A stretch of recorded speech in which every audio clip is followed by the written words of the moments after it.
नमस्कार दोस्तों, स्वागत है आपका हमारे YouTube चैनल एडी एजुकेशन में। यूपीपीएससी आरओ एआरओ की आपकी हिंदी की क्लासेस चल रही है और उसी के अंतर्गत हम आपके लिए ऐसी क्लास लेकर आ रहे हैं। जैसे हमारा जो अलंकार टॉपिक हुआ, समास टॉपिक हुआ, उसमें हमने एक ही क्लास में पूरा टॉपिक कवर किया है। तो आज जो क्लास लेकर आए हैं हिंदी के अंतर्गत आपकी, वो है रस। ठीक है, तो रस आपका टॉपिक है आज का और रस का संपूर्ण वर्णन इसमें हम करने वाले हैं। तो एक ही क्लास में आपको पूरे रस का वर्णन मिलेगा।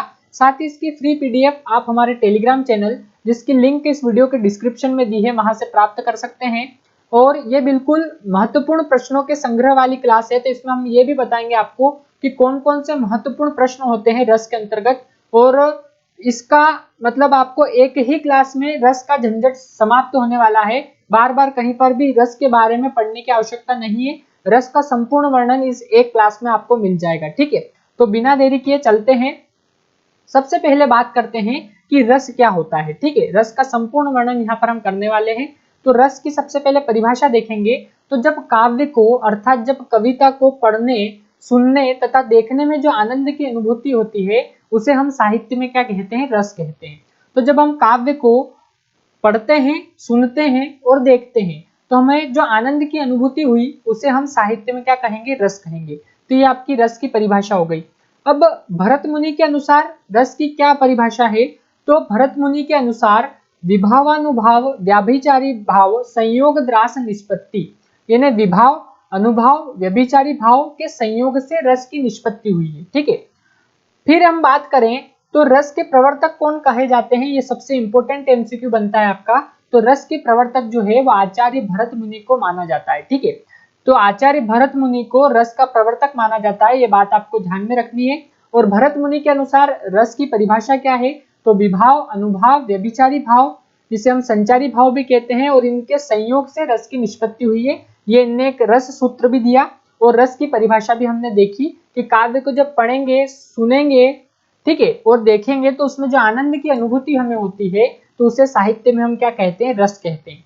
तो यहाँ से हमने एमसीक्यू भी देख लिए, रस की परिभाषा भी देख ली, भरत मुनि के अनुसार रस की परिभाषा क्या हुई ये भी देख ली, और रस के प्रवर्तक कौन कहे जाते हैं? तो आचार्य भरत मुनि को रस का प्रवर्तक माना जाता है, ये भी यहाँ से सीख लिया। अब आगे चलते हैं। सबसे इंपॉर्टेंट रस में यही है कि रसों की संख्या। ठीक है, तो भरत मुनि के अनुसार रसों की संख्या कितनी है? तो ये आपको ध्यान रखना है। भरत मुनि ने रस की संख्या कितनी बताई है? तो भरत मुनि के अनुसार रसों की संख्या कितनी होती है? 8 होती है। ठीक है, ये आपका एमसीक्यू हो गया। दूसरा एमसीक्यू यहाँ पर ये बन जाता है कि कुल रसों की संख्या कितनी है। ठीक है, तो कुल रसों की संख्या जो है वो 11 है। कितनी है? 11। ठीक है, इनके बारे में आगे डिटेल्ड हम चर्चा करेंगे, आपको क्लास में अंत तक बने रहना है। ठीक है, अब देखें तो मूल रसों की संख्या कितनी है? एक और एमसीक्यू यहाँ पर बन जाता है।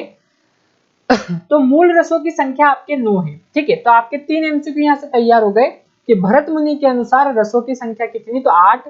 कुल रस की संख्या कितनी? तो 11। और मूल रस जो होते हैं उनकी संख्या कितनी? तो 9। इसके बाद यहाँ पर बारी आती है कि रसों के बारे में भरत मुनि ने सर्वप्रथम अपने ग्रंथ नाट्य शास्त्र में बताया। ठीक है, तो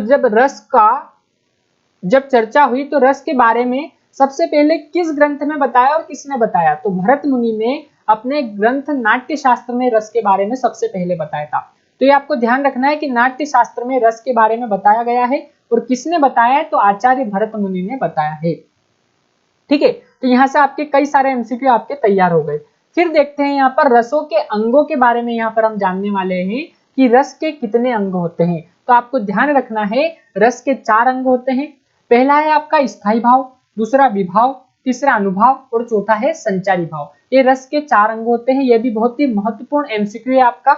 इसके साथ ही हम इनके बारे में डिटेल्ड यहाँ पर एक्सप्लेनेशन करने वाले हैं।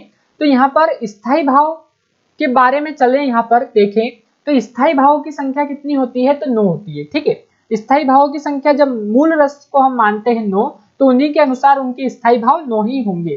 ठीक है, तो यहाँ पर स्थायी भाव कितने होते हैं? 9 होते हैं। फिर अनुभाव कितने होते हैं ये देखना है। तो अनुभाव को हम शारीरिक चेष्टाएं भी कहते हैं।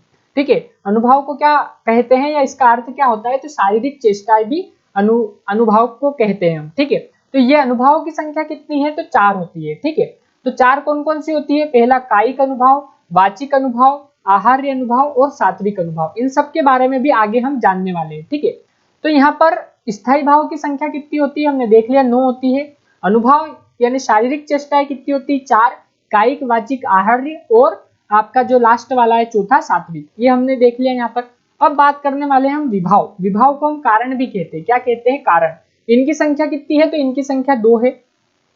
पहला है आपका आलंबन और दूसरा है उद्दीपन। तो आलंबन के भी अंतर्गत आश्रय और विश्रय, दो प्रकार के आलंबन आते हैं। तो आलंबन के भी यहाँ पर दो प्रकार हम कह सकते हैं, आश्रय आलंबन और विषय आलंबन। और उद्दीपन आपका विभाव के प्रकार के अंतर्गत आता है। तो विभाव भी आपके दो होते हैं। विभाव का अर्थ कारण भी हम कहेंगे। फिर आता है आपका संचारी भाव। तो संचारी भावों की संख्या 33 होती है और इनको हम व्यभिचारी भाव भी क्या कहते हैं, क्या कहते हैं, इनका जब अन्य नाम है वो व्याभिचारी भाव भी है। तो आपको यदि प्रश्न में पूछ ले कि संचारी भावों की संख्या कितनी होती है, तो 33 आंसर लगाना है। और यदि ऐसा प्रश्न भी पूछ ले कि व्याभिचारी भावों की संख्या कितनी होती है, तो भी 33 ही होगी, क्योंकि संचारी भाव को ही व्याभिचारी भाव हम कहते हैं। तो यहाँ से रस के 4 अंगों के बारे में हमने देखा, कौन कौन से, स्थायी भाव, विभाव, अनुभाव और संचारी भाव। ठीक है, अब चलते हैं सबसे पहले हम कि भरत मुनि और दंडी ने कितने रस बताए। एक एमसीक्यू ये भी बन सकता है आपका कि जो भरत मुनि है और दंडी है, आचार्य भरत मुनि और आचार्य दंडी के अनुसार कितने रस होते हैं, तो इन्होंने 8 रस बताए। कितने बताए हैं, 8 रस, ये आपको ध्यान रखना है। फिर देखते हैं नौवा रस किसने बताया, तो नौवा रस जो है वो आचार्य मम्मट ने, किसने, आचार्य मम्मट ने शांत रस को बताया है। जो शांत रस है उसका स्थायी भाव होता है निर्वेद, और शांत रस किसने बताया है, तो आचार्य मम्मट ने बताया है 9वें रस के रूप में, यह आपको ध्यान रखना है। फिर हम देखें यहाँ पर तो 10वां रस किसको माना है हमने, तो 10वां रस जो है वो वात्सल्य रस, जिसका स्थायी भाव होता है वत्सल या बालक के प्रति जो प्रेम होता है माँ का वो, तो इसका स्थायी भाव होता है वत्सल। और 10वां रस वात्सल्य रस को माना है, और किसके द्वारा बताया गया है इस रस को, तो आचार्य विश्वनाथ के द्वारा बताया गया है। ठीक है, तो भरत मुनि और दंडी के अनुसार 8 रस है। ठीक है, 9वां रस आचार्य मम्मट ने बताया जो कि शांत रस है, जिसका स्थायी भाव होता है निर्वेद, और 10वां रस वात्सल्य रस, जिसका स्थायी भाव होता है वत्सल, और ये बताया आचार्य विश्वनाथ ने। ठीक है, ये आपको ध्यान रखना है। अब चलते हैं हम 11वां रस किसने बताया, तो 11वां रस भक्ति रस पंडित राज जगन्नाथ के द्वारा बताया गया। किसके द्वारा बताया गया, तो भक्ति रस जो बताया गया ये 11वें रस के रूप में पंडित राज जगन्नाथ के द्वारा बताया गया है। इसमें जो रूप गोस्वामी है उनका नाम भी कहीं कहीं हमको मिलता है, ये भी आपको ध्यान रखना है। फिर बात आ जाती है कि श्रृंगार रस को कहते हैं। 4 ऑप्शन आपको दे देंगे, तो आपको आंसर लगाना है रसराज, उसमें एक ऑप्शन रहेगा। तो श्रृंगार को रसों का राजा कहा जाता है, इसलिए हम श्रृंगार रस को रसराज भी कहते हैं। ये आपको ध्यान रखना है, बहुत ही इंपॉर्टेंट एमसीक्यू है आपका।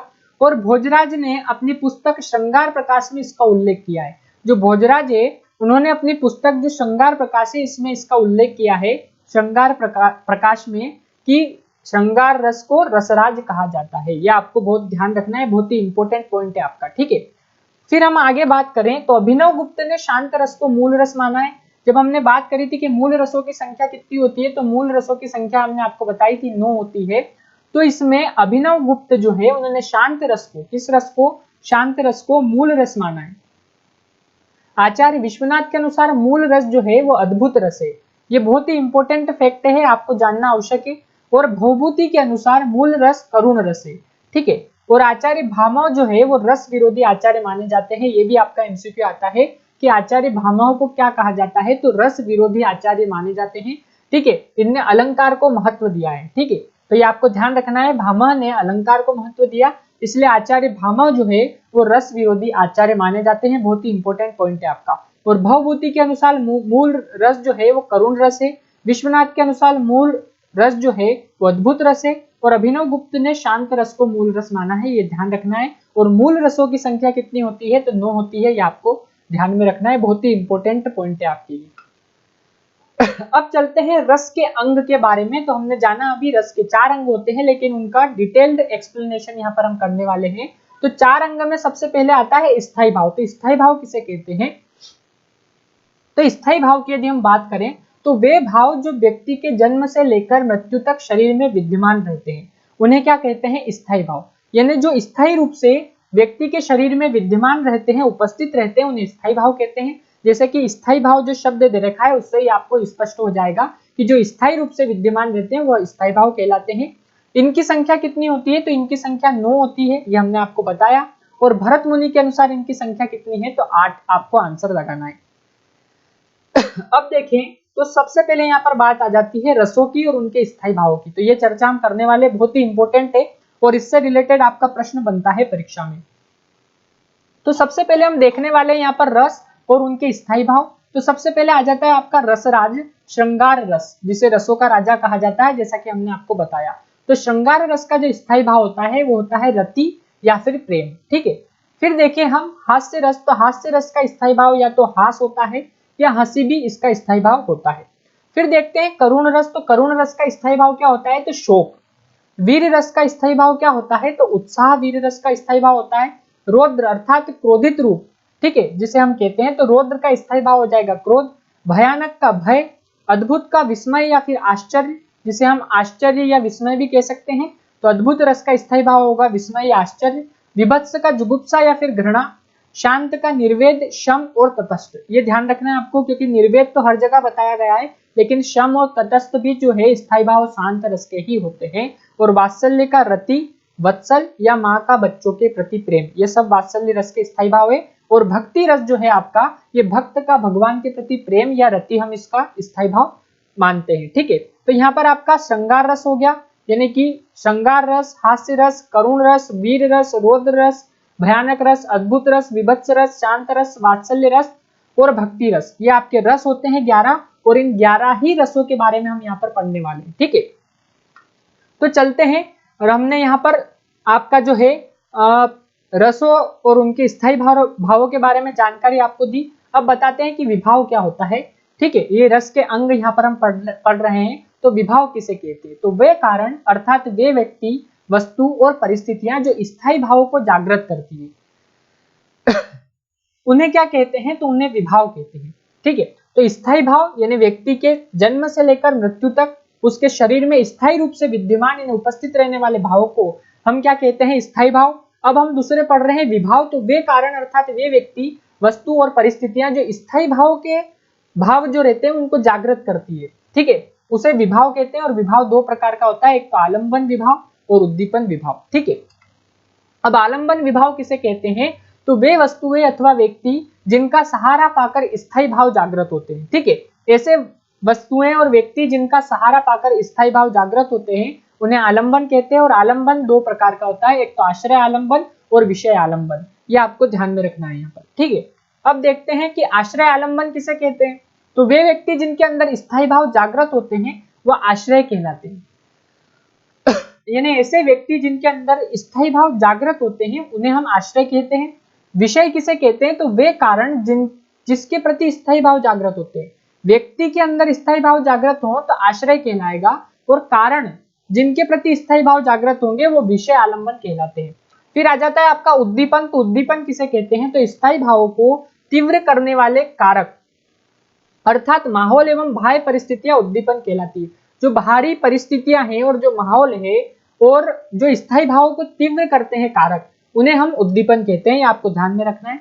फिर आ जाता है आपका अनुभव, तो अनुभव किसे कहते हैं, तो यहाँ पर अनुभव के बारे में हम जानने वाले हैं। तीसरा है आपका अनुभव, तो आश्रय की जो शारीरिक चेष्टाएं होती है वो अनुभव कहलाती है, ठीक है। आश्रय की जो शारीरिक चेष्टाएं होती है उन्हें अनुभव कहते हैं। और ये 4 प्रकार के होते हैं, कौन कौन से होते हैं, तो पहला है आपका कायिक अनुभव, दूसरा वाचिक अनुभव और तीसरा है आहार्य अनुभव। बहुत ही अच्छा कंटेंट आपके लिए लेकर आए हैं और बिल्कुल फ्री पीडीएफ आपको इसकी प्राप्त होगी। जैसे ही सेशन खत्म होता है उसके 2 या 3 घंटे के बाद हमारे टेलीग्राम चैनल पर आप इसकी फ्री पीडीएफ प्राप्त कर सकते हैं, वो वहां पर हम अपलोड कर देंगे, तो वहां से आप इसको डाउनलोड कर सकते हैं। तो ऐसा कंटेंट यूट्यूब पर लेकर आना बहुत ही मुश्किल होता है, वो लेकर आए हैं आपके लिए, बहुत ही इंपॉर्टेंट पॉइंट्स है और बहुत ही अच्छा कंटेंट है। तो आपको देखना है, एक ही क्लास के अंतर्गत पूरा रस यहाँ पर, संपूर्ण रस का वर्णन यहाँ पर हम कर रहे हैं। तो आप अनुभव के बारे में जान रहे हैं कि आश्रय की शारीरिक चेष्टा अनुभव कहलाती है और ये 4 प्रकार के होते हैं, ये ध्यान रखना है, क्योंकि हर आपका जो टॉपिक है, हर पॉइंट है, उसमें से एक एमसीक्यू बन सकता है। और अनुभव के 4 प्रकार कौन कौन से होते हैं, तो कायिक, वाचिक, आहार्य और आपका जो एक और होता है वो होता है सात्विक अनुभव, ठीक है। और ये कितने 8 प्रकार के होते हैं सात्विक अनुभव, ये भी हम जानेंगे। तो फिलहाल हम कायिक अनुभव के बारे में बताएं, तो वे अनुभव जो व्यक्ति काया के द्वारा प्रदर्शित करता है उसे कायिक अनुभव कहते हैं। वे अनुभव जो व्यक्ति वाणी के द्वारा प्रदर्शित करता है उसे वाचिक अनुभव कहते हैं। क्या कहते हैं? वाचिक अर्थात वाणी के द्वारा प्रदर्शन, कायिक यानी काया के द्वारा प्रदर्शन, और आहार यानी वे अनुभव जो व्यक्ति आभूषण तथा अपनी जो वेशभूषा होती है उसके द्वारा प्रदर्शित करता है उसे आहार्य अनुभव कहते हैं। अब बात आती है सात्विक अनुभव की, तो चौथा आपका सात्विक अनुभव होता है। और सात्विक अनुभव किसे कहते हैं? तो वे अनुभव जो व्यक्ति के नियंत्रण में नहीं होते हैं वो सात्विक अनुभव कहलाते हैं। इनकी संख्या कितनी होती है? तो इनकी संख्या 8 होती है, और बहुत ही डिटेल में ये लिख कर लाए हैं हम आपके लिए, बहुत ही इंपॉर्टेंट कंटेंट है कि सात्विक अनुभव की संख्या 8 होती है। और कौन कौन से होते हैं? तो स्तंभ होते हैं, स्वेद होते हैं, स्वरभंग होता है, कंपन होता है, वेवण्य होता है, अश्रु होता है यानी आंसू होता है, प्रलय होता है और रोमांच होता है। ये 8 आपके सात्विक अनुभव होते हैं, तो ये भी आपको जान लेना बहुत ही आवश्यक है। अब चले तो संचारी भाव, ठीक है, संचारी भाव किसे कहते हैं? तो संचारी भावों के बारे में हम यहाँ पर देखने वाले हैं। तो वे भाव जो नश्वर या क्षणभंगुर होते हैं। क्षणभंगुर से क्या तात्पर्य? यानी कि थोड़ी देर के लिए ही ये भाव आते हैं, ठीक है। तो वे भाव जो नश्वर क्षणभंगुर होते हैं और व्यक्ति के शरीर में संचरण करते रहते हैं, संचारी भाव कहलाते हैं। इन्हें संचरण करते रहते हैं तो इन्हें संचारी भाव हम कहते हैं। कवि ने इनकी तुलना पानी के बुलबुलों से की है। जिस प्रकार पानी का बुलबुला हम देखते हैं तो वो पानी में बनता और बिगड़ता रहता है, ठीक है, आता जाता रहता है। इसी प्रकार संचारी भाव भी आते जाते रहते हैं, और इनकी संख्या 33 होती है। अभी तक तो जो एमसीक्यू आया है उसमें 33 से ज्यादा ऑप्शन नहीं है, लेकिन अब जो 34वां संचारी भाव है वो छल, और 35वां चकपकाहट जो होती है उसको माना गया है। तो यदि 35 ऑप्शन में आए तो आपको 35 आंसर इसका लगाना है, अन्यथा 33 अगर ऑप्शन में दिखाई दे रहा है तो 33 ही आप इसका आंसर लगाएंगे। यदि 33 और 35 दोनों है तो आप 35 इसका आंसर लगा सकते हैं, ठीक है। अब देखते हैं प्रमुख रसों का परिचय, यानी जो 11 रस है उनके बारे में विस्तृत यहाँ पर जानने वाले हैं हम, ठीक है। तो श्रृंगार रस किसे कहते हैं? तो सबकी परिभाषा में आपको ध्यान रखना है कि सभी रस की परिभाषा एक ही है, ठीक है। बस इनमें क्या अंतर है वो हम यहाँ पर आपको बताने वाले हैं। तो विभाव, अनुभव, संचारी भाव को मिलाने पर श्रृंगार का जो स्थायी भाव होता है वो रति, इसके जगह हम जो भी रस लेंगे उसका स्थायी भाव आ जाएगा। जैसे हास्य, आपका जो है श्रृंगार का रति और हास्य का हास, तो यहाँ पर जैसे श्रृंगार का रति स्थायी भाव आ गया, इस प्रकार हास्य की परिभाषा देखेंगे हास्य रस की, तो यहाँ पर हास नामक स्थायी भाव, इस प्रकार हम लिख देंगे। इसी प्रकार यदि वीर रस की देखेंगे तो उत्साह नामक स्थायी भाव आ जाएगा। तो इस प्रकार सभी की परिभाषा एक टाइप से हम लिख सकते हैं। तो विभाव, अनुभव, संचारी भाव को मिलाने पर रति नामक स्थायी भाव उत्पन्न होता है, तो उसे श्रृंगार रस कहते हैं। और श्रृंगार रस दो प्रकार के होते हैं, तो संयोग श्रृंगार और एक और वियोग श्रृंगार। इसे हम विप्रलंब श्रृंगार भी कहते हैं, आपको ध्यान में रखना है। श्रृंगार रस के दो भेद होते हैं, एक तो संयोग श्रृंगार और एक वियोग श्रृंगार, जिसे हम विप्रलंब श्रृंगार भी कहते हैं। और श्रृंगार को रसों का राजा कहा जाता है, ठीक है, ये आपको ध्यान में रखना है। अब संयोग श्रृंगार किसे कहते हैं? तो जब नायक नायिका के मिलन की स्थिति का वर्णन होता है, यानी संयोग के मिलने की स्थिति का वर्णन होता है, तो उसे संयोग श्रृंगार कहते हैं। और बिछुड़ने के यानी वियोग की स्थिति का वर्णन होता है, विरह की स्थिति का वर्णन होता है, तो उसे हम वियोग श्रृंगार कहते हैं। यह आपको ध्यान रख लेना है। इसके उदाहरण भी आप देखेंगे, ठीक है। तो इसके उदाहरण आप जब इसके उदाहरण लगाने जाएं, एमसीक्यू लगाने जाएं, तो कई प्रकार के उदाहरण आपको सामने आएंगे। तो इन परिभाषाओं को देखते हुए, इनके स्थायी भाव को देखते हुए, ठीक है, इनके अनुभाव, विभाव और संचारी भाव को देखते हुए आप यदि उदाहरण देखेंगे, सारे उदाहरण, तो आपको पता चलेगा कि कौन सा किस रस का उदाहरण है, ठीक है। तो आपको ये ध्यान रखना है, बहुत ही इंपॉर्टेंट है आपके लिए। अब देखते हैं, तो श्रृंगार रस जो है उसका स्थायी भाव होता है रति, ठीक है। और यहाँ पर एक आपका श्रृंगार रस का जो उदाहरण है वो हम आपको बताते हैं कि श्रृंगार रस का उदाहरण कौन सा है।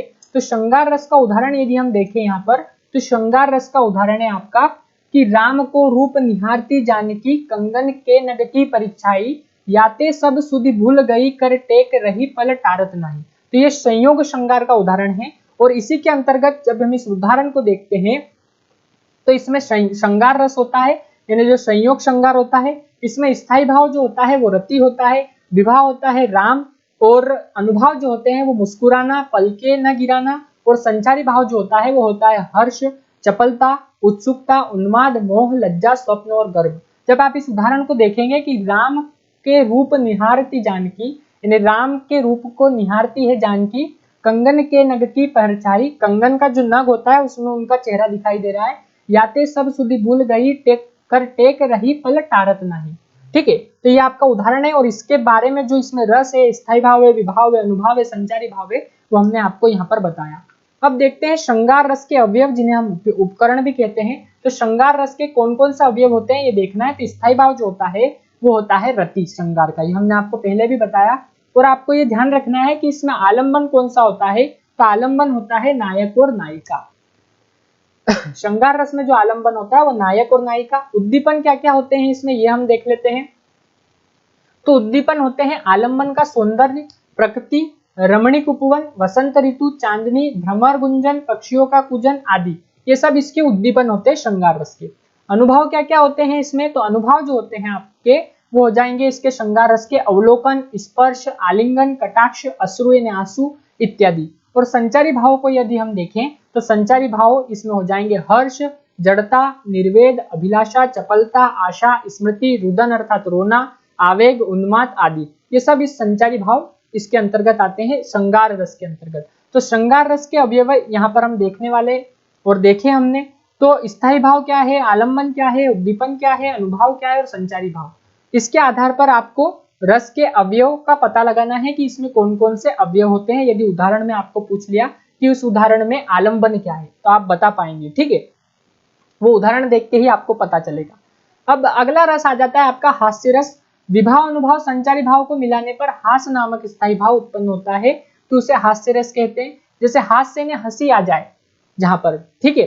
तो यहाँ पर एक उदाहरण यदि हम देखें तो मैं महावीर हूँ, पापड़ को तोड़ सकता हूँ, गुस्सा आ जाए तो कागज मरोड़ सकता हूँ।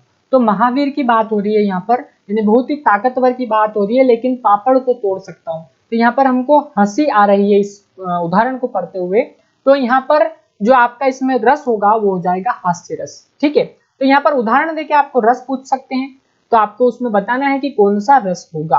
अब इसके स्थायी भाव क्या क्या होते हैं, तो स्थायी भाव होते हैं हास। आलंबन क्या होता है, तो विकृत वेशभूषा, यानी जो वेशभूषा होगी वो विकृत होगी। आकार एवं चेष्टाएं, आकार जो होता है जैसे व्यक्ति का आकार अच्छा नहीं है तो उसको देखकर हमको, मोटा है तो उसको देखकर हंसी आ रही है, इस प्रकार आकार एवं चेष्टाएं इसके आलंबन होंगे। उद्दीपन क्या होगा, तो आलंबन की अनोखी आकृति होगी, बातचीत, चेष्टाएं आदि सभी उद्दीपन के अंतर्गत आएगी। अनुभव यानी आश्रय की मुस्कान, नेत्रों का मिचमिचाना एवं अट्टहास। और संचारी भाव इसमें भी हर्ष, आलस्य, चपलता, कंपन, उत्सुकता आदि, ये सब इसके अंतर्गत संचारी भाव आते हैं। ठीक है, तो इस हास्य रस के अंतर्गत कौन कौन से स्थायी भाव, आलंबन, उद्दीपन, अनुभव, संचारी भाव आते हैं वो हमने यहाँ पर आपको बताया। अब वीर रस की बात करें तो वीर रस का स्थायी भाव क्या हो जाता है, उत्साह। तो विभाव, अनुभव, संचारी भाव को मिलाने पर उत्साह नामक स्थायी भाव उत्पन्न हो तो वहां पर वीर रस होता है। जैसे इसका उदाहरण देखें हम, तो हे सारथे, हे द्रोण, क्या देवेंद्र भी आकर अड़े, हे खेल क्षत्रिय बालकों का व्यूह भेदन कर लड़े। ये इसका उदाहरण है। इसके अलावा भी कई अन्य उदाहरण हो सकते हैं। तो वीर रस में होता क्या है कि जब युद्ध भूमि में जयघोष लगते हैं, ठीक है, विजय के, तो वहां पर आपका उत्साह का संचार होता है व्यक्ति के मन में। जो लड़ाई कर रहे हैं उन सैनिकों के मन में उत्साह का भाव संचार होता है, जो वीर रस का स्थायी भाव होता है। तो वहां पर आपका रस जो होगा वो वीर रस होगा। ठीक है, जैसे वीर रस का एक और उदाहरण देखें तो हिमाद्रि तुंग संग से प्रबुद्ध शुद्ध भारती, स्वयं प्रभा समुज्ज्वला स्वतंत्रता पुकारती। तो ये भी वीर रस का ही आपका स्थायी भाव हुआ कि इन पंक्तियों को जब पढ़ते हैं हम तो उत्साह का संचार हो जाता है मन में, तो वहां पर आपका वीर रस होगा। इसी प्रकार हम देखें तो वीर रस के अवयव को देखेंगे यहाँ पर, तो स्थायी भाव उत्साह हो जाता है। आलंबन क्या होता है, तो अत्याचारी शत्रु।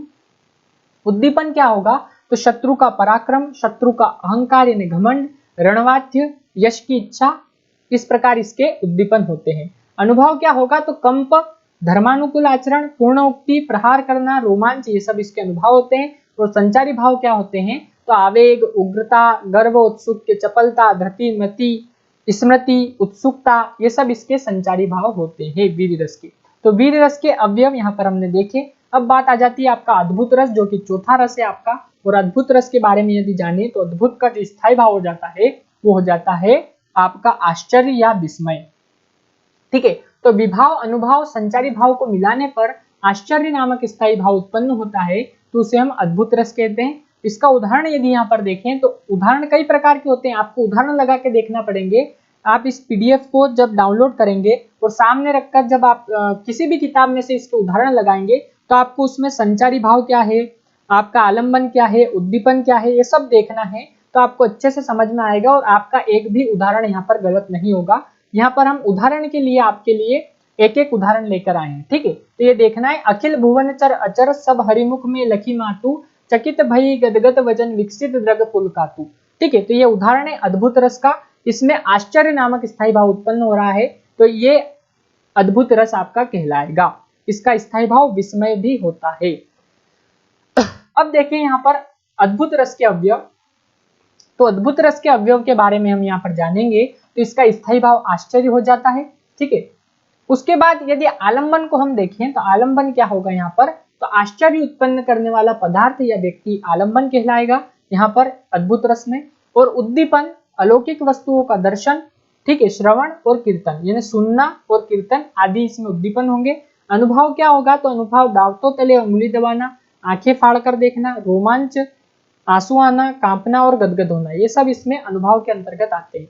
संचारी भाव क्या होगा, तो उत्सुकता, आवेग, भ्रांति, धृति, हर्ष, मोह इत्यादि इसमें संचारी भाव होते हैं। अब देखें तो भयानक रस की बात आ जाती है, जिसका स्थायी भाव हो जाता है भय, ठीक है। तो विभाव, अनुभव, संचारी भाव को मिलाने पर भय नामक जो स्थायी भाव उत्पन्न होता है उसे हम क्या कहते हैं, उसे भयानक रस कहते हैं। उसे क्या कहते हैं हम, भयानक रस कहते हैं। उदाहरण इसका देखें तो नभ में झटपट बाज लखी मूल्यो सकल प्रपंच, कंपित तन व्याकुल नयन लावक हिल्यो न रंच। ठीक है, तो यहाँ पर भय अर्थात भयानक रस है यहाँ पर, ठीक है। तो भय नामक स्थायी भाव उत्पन्न हो रहा है, तो इसे भयानक रस कहेंगे। अब यहाँ पर भयानक रस के अवयव देख लेते हैं। तो भयानक का स्थायी भाव हो जाता है भय, आलंबन, बाघ, चोर, सर्प, शून्य स्थान, भयंकर वस्तु का दर्शन आदि। अब यहाँ पर आलंबन की यदि हम चर्चा करें तो जैसे चोर को देखकर भय लगे, सर्प अर्थात सांप को देखकर भय लगे, भयंकर वस्तु के दर्शन को देखकर भय लगे, बाघ को देखकर, शेर को देखकर, इनको देखकर भय लगे, तो वहां पर आपका भयानक रस होगा या आलंबन होंगे इसके, ठीक है। अब उद्दीपन की बात करें तो भयानक वस्तु का स्वर, भयंकर स्वर इत्यादि, डरावनापन एवं भयंकर चेष्टाएं, ठीक है, ये सब इसके उद्दीपन के अंतर्गत आते हैं। और अनुभव में कंपन, मतलब अनुभव क्या आपका, जैसे शेर को देखें तो उसको देख के कंपन होना, पसीना छूटना, मुंह सूखना, चिंता होना, या पर किसी भयंकर वस्तु का दर्शन हम कर लेते हैं, यानी भयंकर वस्तु को देख लेते हैं तो रोना, मूर्छा, चिंता होना या मुंह सूखना, पसीना छूट जाना। फिर कोई लोग किसी चीज से डर जाते हैं तो पलायन कर लेते हैं, तो पलायन भी इसका अनुभव होता है। तो इस प्रकार ये सब इसके अनुभव होते हैं। फिर संचारी भाव की बात करें तो दैन्य, संभ्रम, चिंता, सम्मोह, त्रास, ये सब इसके संचारी भाव होते हैं। तो जो 33 संचारी भाव है उसमें से आपके संचारी भाव हर रस में, प्रत्येक रस में कोई न कोई संचारी भाव होता है, ठीक है। अब रौद्र रस की बात करें तो रौद्र अर्थात क्रोध, इसका स्थायी भाव होगा। तो विभाव, अनुभाव, संचारी भाव अर्थात व्यभिचारी भाव को मिलाने पर क्रोध नामक स्थायी भाव उत्पन्न होता है, तो उसे हम रौद्र रस कहते हैं। उदाहरण देखें तो सुनत लखन के वचन कठोरा, परस सुधरी धरेऊ कर घोरा, अब जन देव दोष मोहि लोगु, कटुवादी बालक वध जोगु। ठीक है, तो यहाँ पर जब रौद्र रस का स्थायी भाव क्या हो जाता है, तो क्रोध। तो ये जो उदाहरण दे रखा है इसमें आपको क्रोध नामक स्थायी भाव दिखाई दे रहा होगा, कैसे, तो ये उदाहरण किस बात का है, तो यहाँ पर सुनत लखन के वचन कठोरा, यानी लक्ष्मण जी ने जब परशुराम जी को कठोर वचन बोल दिए थे, ठीक है, तो उस समय की यहाँ पर बात कर रहे हैं ये, ठीक है। परसु सुधरी धरेऊ कर घोरा, अब जनि देव दोष मोहि लोगु, कटुवादी बालक वध जोगु, यानी जो बालक ने कटु वचन बोल दिए थे, ठीक है, तो उसके बारे में वहां पर उनको क्रोध आया था परशुराम जी को, तो वो यहाँ पर इस उदाहरण में बताया गया है। तो यहाँ पर इसमें क्रोध नामक स्थायी भाव उत्पन्न हो रहा है, तो यहाँ पर रौद्र रस होगा। तो ये पहचान भी आपको आना चाहिए कि 3 पंक्तियों में कौन सा रस है। तो ये जितने अधिक उदाहरण लगाएंगे आप, ठीक है, तो वहां पर आपको पता चल जाएगा कि इसमें कौन सा रस होगा। अब देखते हैं रौद्र रस के अवयव। तो स्थायी भाव होता है क्रोध, आलंबन विपक्षी या अनुचित बात कहने वाला व्यक्ति, उद्दीपन विपक्षियों के कार्य और उनकी उक्तियां। अनुभव क्या होगा, तो मुख का लाल होना, यानी गुस्सा आता है, क्रोध आता है तो मुख लाल हो जाता है, दांत पीसना, आत्म प्रशंसा, शस्त्र चलाना, बूहे चढ़ना, कंपन, प्रस्वेद, गर्जन आदि, ये सब आपके जो है क्रोध आने की स्थितियां हैं। और यही इसमें अनुभाव के अंतर्गत आती है। संचारी भाव क्या होगा, तो आवेश, अमर्ष, उग्रता, उद्वेग, स्मृति, असूया, मद, मोह इत्यादि ये सब आपके संचारी भाव होंगे। अब देखते हैं अगला, तो अगला आ जाता है विभत्स रस। विभत्स का जो होता है स्थायी भाव होता है जुगुप्सा। तो विभाव, अनुभाव, संचारी भाव जिसे व्यभिचारी भाव भी कहते हैं, इन तीनों को जब मिलाते हैं तो जुगुप्सा नामक स्थायी भाव उत्पन्न होता है, उसे विभत्स रस कहते हैं। इसका उदाहरण, सिर पर बैठियो काग आंख दोऊ खात निकारत, खिचही जिबही सियार अति आनंद उर धारत। तो यहाँ पर आपका जो इन पंक्तियों में रस होगा वो विभत्स रस होगा, जिसका स्थायी भाव होता है जुगुप्सा। ठीक है, इसके अवयव देखते हैं तो यहाँ पर स्थायी भाव जुगुप्सा और ग्लानि भी होगा। ठीक है, ग्लानि भी हम इसे कह सकते हैं। आलम्बन, आलम्बन यानी दुर्गंधमय मांस, रक्त, अस्थि, हड्डी हुआ, मांस हुआ, रक्त हुआ या दुर्गंधमय ऐसी कोई वस्तु हुई, उसको देख के वहां पर हमको जैसे कि दुर्गंध आती है, किसी वस्तु को देखकर ऐसा गंदा पड़ा है तो दुर्गंध आ रही है, मांस है, रक्त है, अस्थि यानी हड्डियां पड़ी है, तो ये सब इसके आलम्बन के अंतर्गत आते हैं।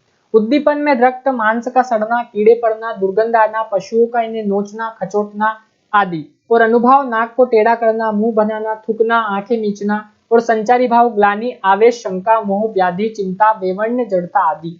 जड़ता यानी मूर्खता, ये सब इसके संचारी भाव के अंतर्गत आते हैं। तो यहाँ पर सिर पर बैठियो काग आंख दो खात निकारत, खिचही जिबही सियार अति आनंद उर धारत। तो यहाँ पर आपके जो इन पंक्तियों में जो रस होगा वो विभत्स रस होगा। ठीक है, अब देखते हैं अगला, तो करुण रस पे चलते हैं। तो करुण का स्थायी भाव क्या हो जाता है, तो शोक इसका स्थायी भाव होता है।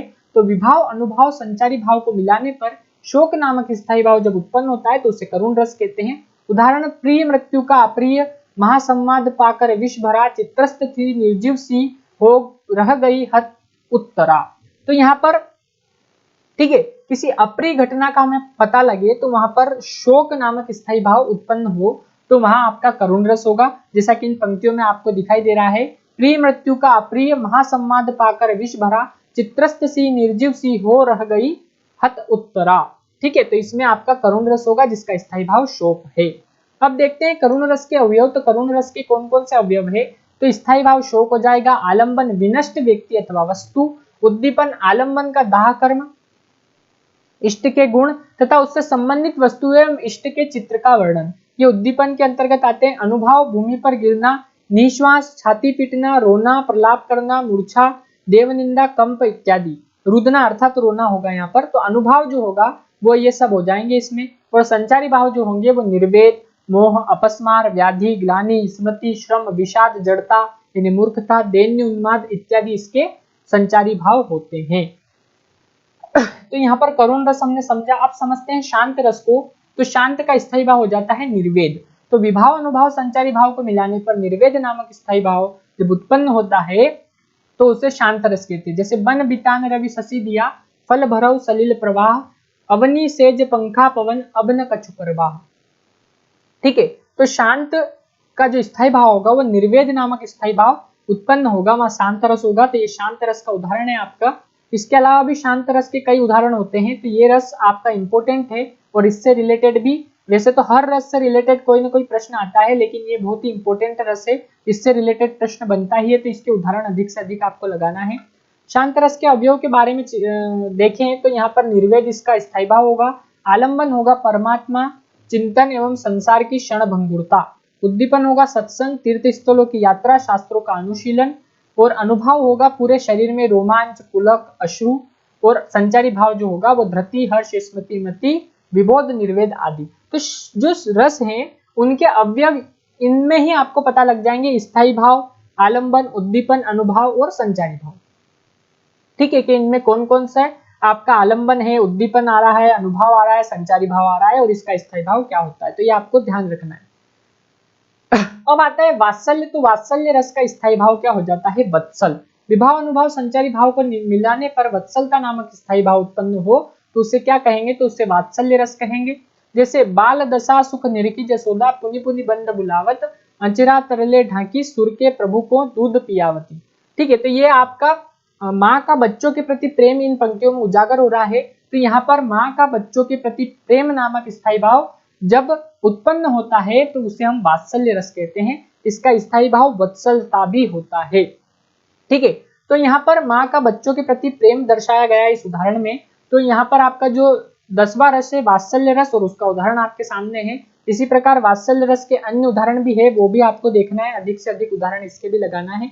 फिर चलते हैं इसके अव्यय के बारे में कि इसके अवयव कौन कौन से होते हैं। तो स्थायी भाव हो जाता है वत्सलता और स्नेह, आलम्बन हो जाता है पुत्र शिशु एवं शिष्य, उद्दीपन हो जाता है बालक की जो चेष्टाएं होती है, तुतलाना, हट करना, उसके रूप एवं उसकी वस्तुएं आदि, ये सब इसके उद्दीपन के अंतर्गत आते हैं। और फिर बात करें हम तो इसमें अनुभव कौन कौन सा आता है। तो स्नेह से बालक को गोद में लेना, आलिंगन करना, उसके सिर पर हाथ फेरना, थपथपाना, ये सब अनुभव के अंतर्गत आते हैं। और संचारी भाव में हर्ष, गर्व, मोह, चिंता, आवेश, शंका, ये सब संचारी भाव के अंतर्गत आते हैं वात्सल्य रस के। अगला और आखिरी रस देखते हैं यहाँ पर भक्ति रस। तो भक्ति का जो स्थायी भाव हो जाएगा वो देव विषयक रस नामक स्थायी भाव होता है यहाँ पर।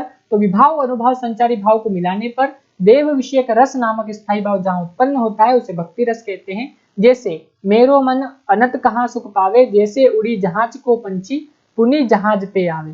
ठीक है। तो यहाँ पर भक्ति रस यानी देव विषयक रस नामक स्थायी भाव यहाँ पर उत्पन्न हो रहा है, तो वहां भक्ति रस होगा। ये भक्ति रस का उदाहरण है आपका। ठीक है। इसके अवयव के बारे में देखें तो देव विषयक रस इसका स्थायी भाव होगा। परमेश्वर, श्री राम, श्री कृष्ण, ये सब आलंबन होंगे। उद्दीपन क्या होंगे, तो परमात्मा के अद्भुत कार्यकलाप, क्रियाकलाप, सत्संग, भक्तों का समागम। और अनुभव भगवान के नाम तथा लीला का कीर्तन, आंखों से आंसुओं का गिरना यानी अश्रुओं का गिरना, गदगद हो जाना, खुश हो जाना, कभी रोना कभी नाचना, ये सब इसके अनुभव होते। और संचारी भाव क्या होंगे, तो संचारी भाव होंगे निर्वेद, मति, हर्ष, वितर्क आदि। ठीक है। तो ये आपके भक्ति रस समेत आपके जो 11 रस है उनका वर्णन, संपूर्ण वर्णन यहाँ पर किया। इसके एक एक उदाहरण आपके सामने लेके आए थे और अधिक से अधिक आपको इसके उदाहरण लगाना है। इस पीडीएफ को डाउनलोड करके आप इसके उदाहरण लगाएंगे और उसमें स्थायी भाव देखेंगे, आलंबन देखेंगे, उद्दीपन देखेंगे, अनुभव देखेंगे, संचारी भाव देखेंगे। एंड रस के चारों अंगों को जब आप उसमें देखेंगे तो आपको पता चलेगा कि कौन सी पंक्तियों में कौन सा रस है और उनमें रस के जो 4 अंग होते हैं वो कौन कौन से हैं। ठीक है। तो आपको संचारी भाव जो 33 होते हैं उनको भी एक बार देखना है अच्छी तरीके से, तो आपको पता लग जाएगा। इनसे रिलेटेड प्रश्न आ सकता है कि आपको पंक्तियां दे देंगे कि इसमें जो संचारी भाव है वो कौन सा होगा, तो आपको आंसर लगाना आना चाहिए। वैसे तो आपके जो प्रश्न आते हैं वो इस प्रकार भी आते हैं, जैसा हमने आपको बताया कि पंक्तियां देके उसमें संचारी भाव पूछ ले, उद्दीपन पूछ ले, आलंबन पूछ ले, स्थायी भाव पूछ ले। लेकिन स्थायी भाव से रिलेटेड प्रश्न हमेशा बनता है कि जो रस दे देंगे और उसका स्थायी भाव पूछ लेंगे कि इसमें कौन सा स्थायी भाव है, या पर रस की पंक्तियां दे देंगे और उसमें पूछ लेंगे कि कौन सा रस है। तो आपको ध्यान में रखना है। इस प्रकार आपकी बहुत ही इंपॉर्टेंट क्लास थी ये, और इसमें पूरे रस का वर्णन हमने किया है। इसके एमसीक्यू भी जल्द आपके लिए लेकर आएंगे, और इसमें जो इंपॉर्टेंट एमसीक्यू है वो हमने आपको बताए। और जब हम प्रैक्टिस करेंगे तो 4 ऑप्शन के साथ एमसीक्यू लेकर आएंगे। और इसके अलावा आपको हमारा जो व्हाट्सएप चैनल है फॉलो कर लेना है। गवर्नमेंट जॉब्स की जानकारी यहाँ पर सीधे प्राप्त होगी आपको। इसकी फ्री पीडीएफ हमने आपको शुरू में भी बताया था, हमारे टेलीग्राम चैनल जिसकी लिंक इस वीडियो के डिस्क्रिप्शन में दी है, वहां से आप इसकी फ्री पीडीएफ प्राप्त कर सकते हैं। साथ ही एसएससी जीडी का भी आपका जो योद्धा बैच चल रहा है, प्रैक्टिस सेट बैच, उसमें आपने अभी तक ज्वाइन नहीं किया है तो ज्वाइन कर ले, बिल्कुल फ्री बैच है वो। यूट्यूब पर डेली वहां पर क्लास हो रही है प्रैक्टिस सेट से रिलेटेड, 7 प्रैक्टिस सेट हो चुके हैं, तो वो आप अवश्य देखिएगा और बने रहिए हमारे साथ और देखते रहिए हमारा यूट्यूब चैनल एडी एजुकेशन। धन्यवाद।